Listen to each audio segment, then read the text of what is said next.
Thank you, everyone. My name is Ev, and I just want to welcome you, and I'm so excited to be back and to be invited back. It's such a blessing to be here and to honor and celebrate our theme this month, which is the power of prayer.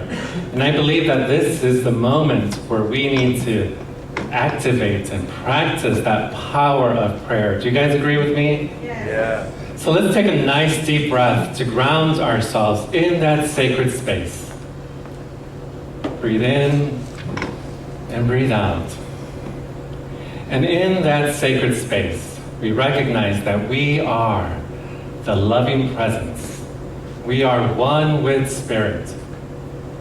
And as we breathe into this divinity at the point of each and every one of us, we bring to mind all of the people from the Bahamas and from North Carolina. We pray for the lives that were lost, and we pray for all the survivors that are seeking comfort, seeking hope, seeking nourishment. And as we breathe into this sacred space, we ask ourselves, what amazing things can we do to express our divinity in this moment now?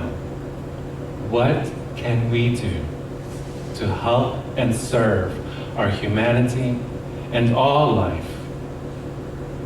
And so with this awareness, this insight, this inspiration, we see how the message within us unfolds through our message today and the messages that we receive throughout the week. And with gratitude for being a power, being an expression of love that we can make a difference together, we say thank you, and so it is.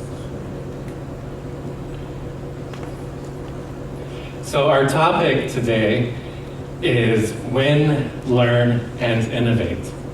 And it's inspired by a world peace leader, a legend of peace, Nelson Mandela.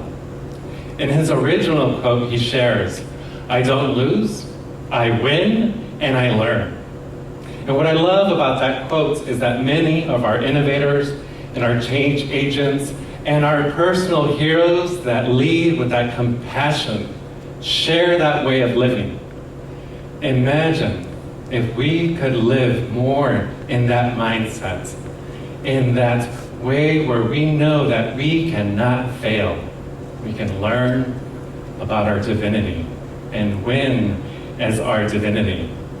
So those attributes are attributes that we all have. Attributes that our superheroes and personal heroes share. So let's add some fun to spirituality. Let's think of a moment when we were children, and maybe some of us had a favorite superhero. And maybe that superhero was Wonder Woman with her lasso. And maybe for others it was Superman with his cape. And whoever your superhero was, what's great about these superheroes is that they never hesitated to step into their power. For example, we have Superman with his cape. He sees a bridge that's collapsing. He doesn't just stand there and say, "Oh, I'll just wait till tomorrow and see what happens." And Wonder Woman doesn't just see a bank robbery happen in front of her and say, "Well, I'll just leave that up to divine order." No, they both step into their divinity. And what's so great about these attributes is that our personal heroes, including ourselves, share those attributes. So think for a moment. Maybe reflect on someone right now in your life that has made a difference. Think about who that person is. Whether it's a family member, a member of the community, a teacher. And when we think about this person, we think of how they made a difference in our life, how they impacted us, how they helped us raise our own mindset so that we can innovate our divinity. So some of the prominent attributes that come to mind is that what I call unconditional faith. And unconditional faith is that knowingness that they accept us regardless of what's going on in our life. They believe in us regardless of what's happening in our world. And the other attribute that they share that's very prominent is unconditional love. meaning that they love us regardless of all of our flaws.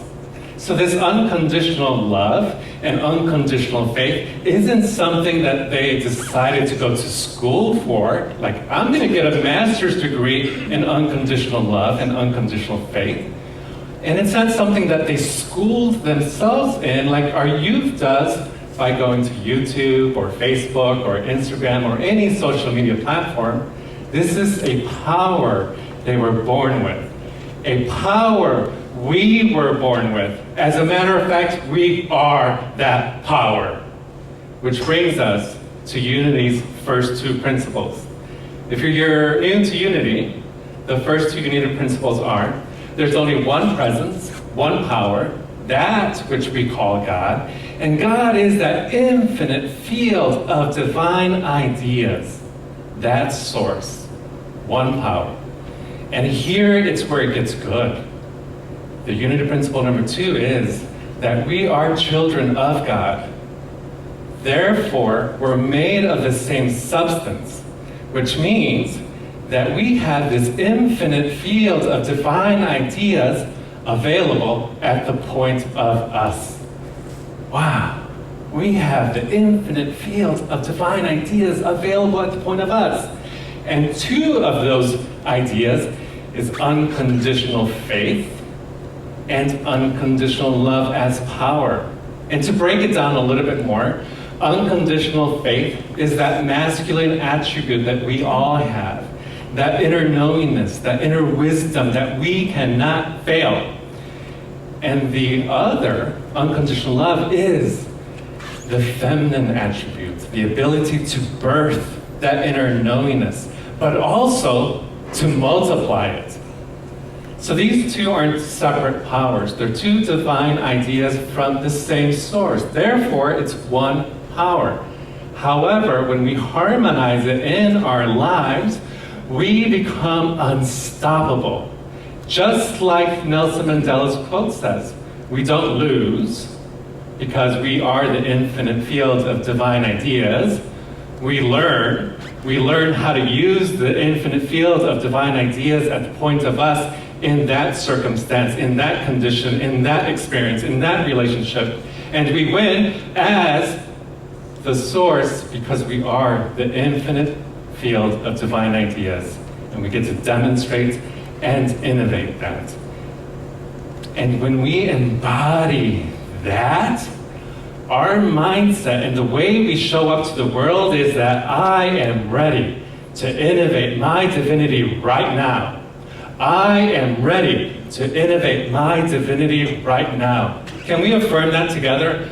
I am ready to innovate my divinity right now. Let's say that with a little bit more feeling, with that unconditional faith that you cannot fail, and with that power to birth that inner wisdom. Ready? I am ready to innovate my divinity right now. Breathe that in and feel it in the silence of your heart. And know that is our point of power. That which is within you. The power to innovate our divinity. So the word innovate comes from the Latin root word innovat, which means to renew. And the reason why this is significant for us is because the way that we renew ourselves and transform ourselves is through our thoughts and feelings. And a way that we do that here in Unity is with the power of prayer. And prayer, according to Charles Fillmore, means being the masters of divine ideas. Being the masters of divine ideas. So when we see prayer as a tool for innovation, renewal, transformation of our mind, transformation of our lives, then it becomes more practical because we gain responsibility for our own divinity. And what's so beautiful about this spiritual practice of ours is that science supports it. However, science uses a whole different language so that they become accessible to everyone from all walks of faith, including Unity. And here's an example. In Forbes magazine, there was a study where they gathered a group of innovators. And when they gathered a group of innovators, they found that a common characteristic was that they were all able to see a space that others could not see. They could see a space that others could not see. So you're probably sitting in your seats right now thinking, well, what is that space that others cannot see? Can I see that space? Do you guys want to know what that space is? Yes. I didn't hear you. Yes. Yes. So that space that we cannot see is our personal intuition, our personal insight, our personal inspiration, our personal connection to the field of infinite divine ideas at the points of each and every one of us. All of this is mind action, which means that happens and originates in our minds. And the way that this looks like in a tangible world is that we see opportunities, possibilities, references and resources, such as opportunities with a job or relationship with someone else, money, substance, matter, energy. That's the tangible. So if we see prayer as a tool for innovation, the reason why this is important is because then we use it less as a last-ditch effort. For example, sometimes when we're doing and living our days, we're working on the outer realm. We're focusing on everything out here. And when everything out here is not going right, then we get overwhelmed or discouraged. So then we say, well, I might as well go pray. Like in William Shakespeare in his book, The Tempest, it shares, well, there's no hope here. I might as well go pray to God. And I'm not saying that there's a wrong way of praying, because sometimes that kind of prayer brings us comfort. And comfort is the essence and presence of God. So in other words, it doesn't matter how we pray, because God, the infinite field of divine ideas, is always present at the point of us. The danger is if we stay in that mindset of praying as a last-ditch effort, oftentimes we're hoping that something out here comes to save the day, whether it's a person, an opportunity, or an entity that's in the clouds. And when we depend on something out there, and that something out there doesn't come to save the day, then we get discouraged. We start to doubt, we worry. And all of that clouds our mind. When it clouds our mind, it's hard to reveal and innovate our divinity. Are you guys with me here? Yes. So, what can we do? What can we do so that we're not in that space of a last-ditch effort? Which brings us to our reflection points today. The first reflection point is, what does devotion have to do with realizing, revealing, and innovating our divinity? So there was this woman, amazing woman, and she had a rough year. And in that year, her mom passed away. So we can already feel the heaviness of losing a dear one. And then in that same year, her husband left her. Wow. In that same year, she was not working. So we could see that all these experiences could have placed her in that last-ditch effort. She could have been clouded with all that worry and doubt. But what she did is the answer to the first reflection point, is that she devoted herself to her divinity. She devoted herself to her divinity by listening to that inner wisdom, that inner knowingness that she could not fail. And what did she do with this inner wisdom? She birthed it. Unconditional love. She birthed that inner wisdom, and she multiplied it. And she multiplied it, and she wrote and wrote and wrote, which became the Harry Potter books series. The Harry Potter books series, J.K. Rowling. And we all know what happened with those books, right?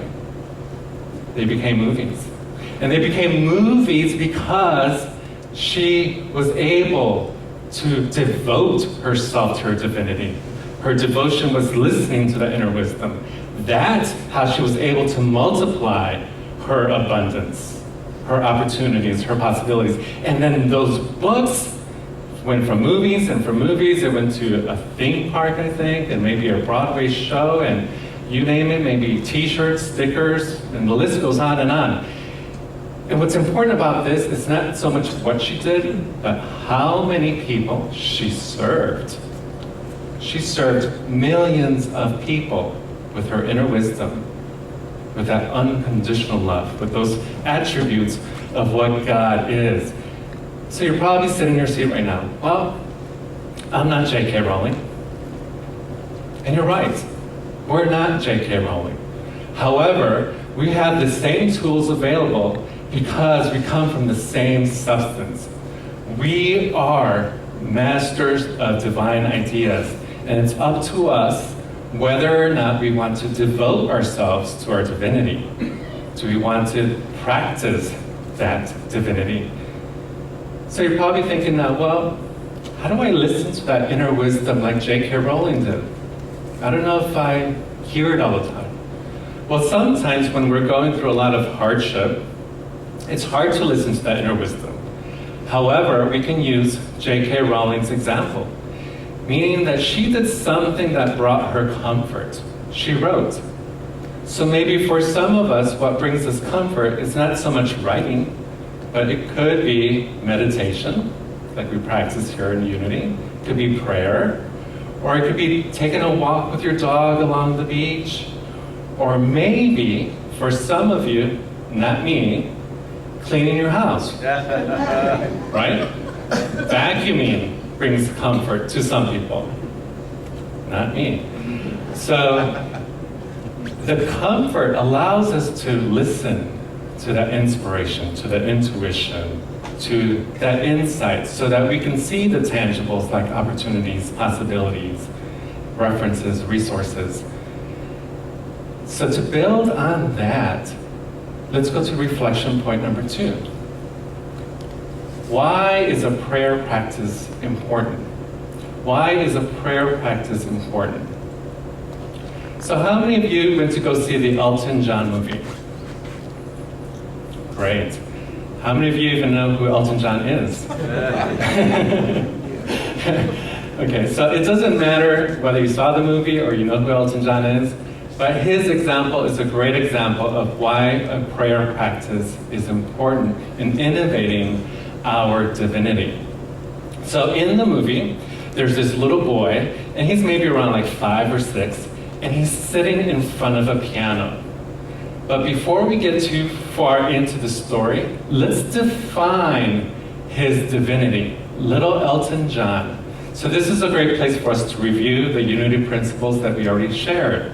The first one is that there's only one power, one presence, the infinite field of divine ideas, and it's available in this little boy.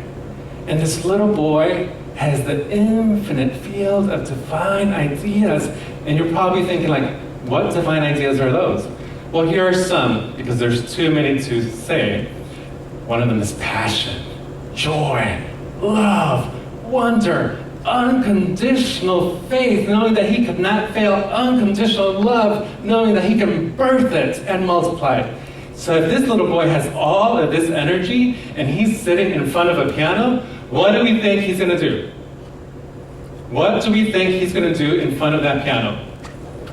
He's going to start playing the piano. So he plays the piano and he matches the tune from the radio pretty on point without having any kind of prior lessons. So the mother, she walks into the room and recognizes his divinity. This is her spiritual practice right now. She listens to her inner wisdom and she births it by hiring a tutor. And the tutor provides Elton John practice. So as Elton John practices and practices, his divinity blossoms and the practice becomes less. That's the exact same reason why prayer practice is important for us. Because as we started prayer practice, our divinity blossoms, our awareness gets more clear. And that practice becomes less, not because it goes away, but because it becomes our lifestyle. Meaning that every conversation we have is a prayer. As a master of divine ideas, I'm using my divine ideas to show kindness to one another. So a conversation with another person is a prayer. A relationship is a prayer. Even the things that we don't say is prayer. For example, if we do an act of kindness, even though there's no words involved, there's thoughts and feelings imbued in those acts of kindness, so that we can do those amazing things like the song said. So to summarize the whole lesson, and if there's anything that you need to remember today, is that we are masters of divine ideas. And as we devote ourselves to a prayer practice, our divinity will blossom so that we can see a space that others cannot see, inspiration, intuition, insight, and then see the tangibles such as opportunities, resources. Are you guys with me here? Yes. So a good takeaway for us is to start a prayer practice. And if you're thinking, well, I don't know how to start a prayer practice. Well, the good news is that I'm going to be here every Sunday, and every Sunday we will build upon the power of prayer. We also have prayer chaplains available. But a takeaway that was given to me in a philosophy class in New York, and what I love about Unity is that we embrace all paths to spirituality, that philosophy class being one of them, is that my philosophy teacher told me, if you ever get stuck on lack or limitation, ask yourself this question. What would a wise woman or man do or say in this situation? What would a wise woman or man do or say in this situation? And the reason why this technique works to create a prayer from the mindset of an innovator is that it takes us out of that limited mindset and places us in a mindset where we can think higher of ourselves. So all of this action is going in your own mind, even though you're thinking of somebody else. This is your own inner voice, your own insight. And to close our lesson, I want to close with Nelson Mandela's quote, I don't lose, I win, and I learn. Thank you so much.